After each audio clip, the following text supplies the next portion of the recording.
Buongiorno, benvenuti a questa seconda edizione del corso di management dello spettacolo. Una piccola presentazione per chi non era presente alla conferenza stampa. Iniziamo subito dai ringraziamenti, così sono messi da parte. Il corso è organizzato da Luna Spacli della provincia di Cagliari in collaborazione con il Conservatorio di Musica. Voglio ringraziare il Conservatorio che ci dà a disposizione questa sala. E inoltre ringraziamo i nostri sponsor che sono la Fondazione Banco di Sardegna e il Centro Servizi per le Imprese della Camera di Commercio. Alcune motivazioni. Perché siamo qui? Sappiamo perfettamente che in ambito di formazione del management dell'arte e dello spettacolo la Sardegna ancora non offre molto. Quindi ci facciamo sempre a quelli che sono i percorsi formativi che ci offrono le università italiane, vedi la Bocconi, vedi la LUISS, vedi Bologna. Quindi finalmente abbiamo cercato di portare qui in Sardegna quello che solitamente dobbiamo andare a cercare fuori a pagamento. Qual è l'obiettivo di questo corso? Innanzitutto conoscerci, relazionarci, scambiare idee, creare network e creare opportunità di collaborazione. Tra di noi ci sono operatori dello spettacolo, ci sono studenti universitari, quindi alcuni che già fanno parte del sistema, altri assolutamente neofiti, abbiamo amministratori, abbiamo funzionari della pubblica amministrazione. Quindi avremo modo sicuramente di scambiare idee e cercare di capire come funziona questo meraviglioso ma complesso mondo, universo dello spettacolo. La mia speranza da musicista, da organizzatore musicale è, attraverso un progetto di questo tipo, di dare un contributo alla qualità e alla quantità di attività culturali che da questo momento in poi vorremmo mettere in atto. Grazie.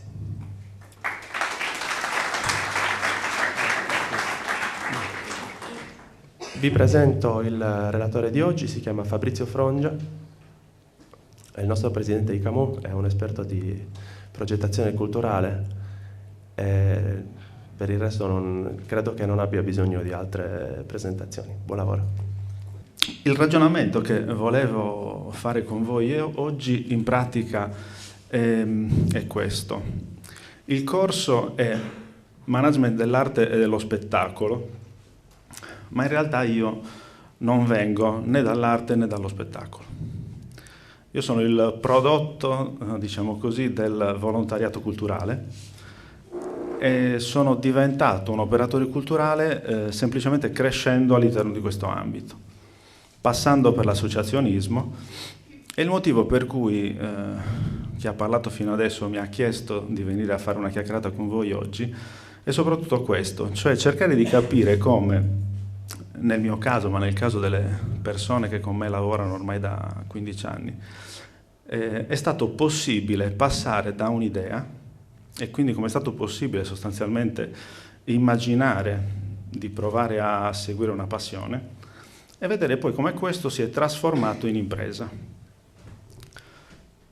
Inevitabilmente vi racconterò di me, ma non soltanto perché mi piaccia, insomma, ma perché mi sembra che sia una cosa utile per capire una cosa essenziale ai miei occhi.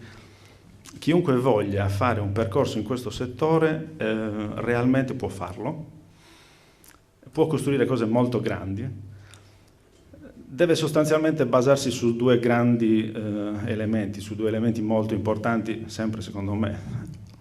Da un lato la passione, perché altrimenti in questo settore difficilmente riuscite a rimanerci a lungo, e poi la professionalità. Sono le due cose, le due leve attraverso le quali io vedo che le esperienze migliori che ci sono oggi in Sardegna, ma probabilmente non solo in Sardegna, riescono davvero a fare il salto di qualità. Non sono un esperto giurista, però mi hanno chiesto, partendo oggi proprio all'introduzione del corso, di ragionare con voi su come nasce un soggetto culturale. E quindi inevitabilmente uno degli argomenti che toccheremo un po' più a lungo stamattina soprattutto è un po' l'ambiente, ma su cui mi soffermerò pochissimo perché avete veramente un panorama di... non so quanti di voi faranno tutto il corso, sollevate le mani. Quasi tutti, quindi non siete venuti per me, no? Il che è bene, perché vuol dire che insomma state affrontando la cosa dal mio punto di vista nel migliore dei modi, cioè lavorare in questo settore inevitabilmente implica il fatto che si faccia un investimento a lungo termine, non a breve termine. A breve termine potete conseguire un corso, un titolo, un master, altre cose. Dentro questo settore la passione è una passione che se ce l'hai la alimenti, e però devi irrobustirla con la professionalità perché dia risultati veri. E quindi stamattina parleremo in sostanza un po' di tipologie di soggetti, dal no profit al profit, e parleremo anche di come la governance multilivello, una parolaccia in voga adesso in accademia, ma sostanzialmente come il rapporto tra livelli istituzionali, dallo Stato in giù, federalismo, decentramento, partecipazione e quant'altro, impatta sulla cultura. E come ci siano delle tecniche oggi sempre più di moda da un lato, ma comunque utili dall'altro, tecniche con cui è possibile passare da un'idea alla progettazione dell'idea, alla costruzione di un soggetto che la possa interpretare e alla realizzazione quindi di quella che era semplicemente una passione. Stasera invece vi annoio con i casi di cui in qualche maniera sono il portavoce, cioè vi racconterò come è nata e come si è sviluppata Monumenti Aperti e come da quell'esperienza, e in particolare come, non so quanti di voi siano di Cagliari, la mano. Cagliaritani nel senso che vivono a Cagliari. Sì. Ah. Perché la manifestazione è nata qui, adesso, tra virgolette, si è espansa un po' in moltissime zone della Sardegna, ma per chi si ricorda il 2000 e che per chi ha visto la presentazione di quello che in quel momento era il luogo nuovo, cioè il ghetto, può capire come per noi sia stato, tra virgolette, in quell'occasione ci sia stato il passaggio dal volontariato all'impresa. Ve lo racconto stasera, ma sostanzialmente questo sarà. E poi vi racconto come da quell'esperienza incidentale si è passati a pensare a un sistema più ampio che non fosse di concorrenza nel settore della cultura, cosa che ha caratterizzato la città sino a quell'anno, anzi sino al 2004 in realtà. E come quindi si possa pensare a noi stessi come un ingrediente o un meccanismo, un piccolo elemento di un ingranaggio più grande che sempre in accademia parla di distretto culturale, sistema culturale e quant'altro.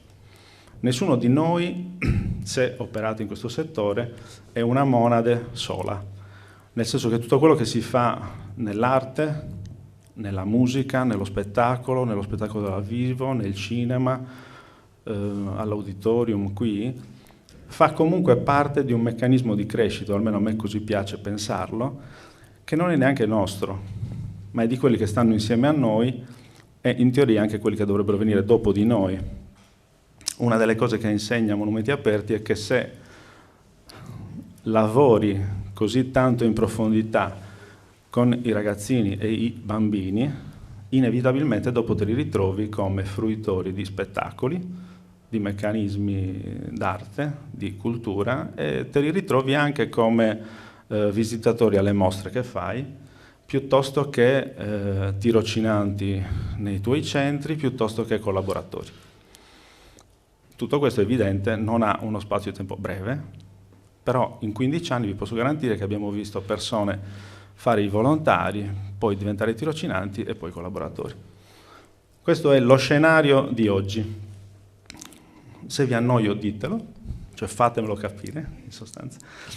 E l'altra cosa che volevo dirvi è bloccatemi in qualunque momento, perché grazie a questi strumenti c'è la possibilità comunque di riprendere sempre il filo del discorso, per cui non preoccupatevi se vi viene la voglia di interrompermi in qualunque istante.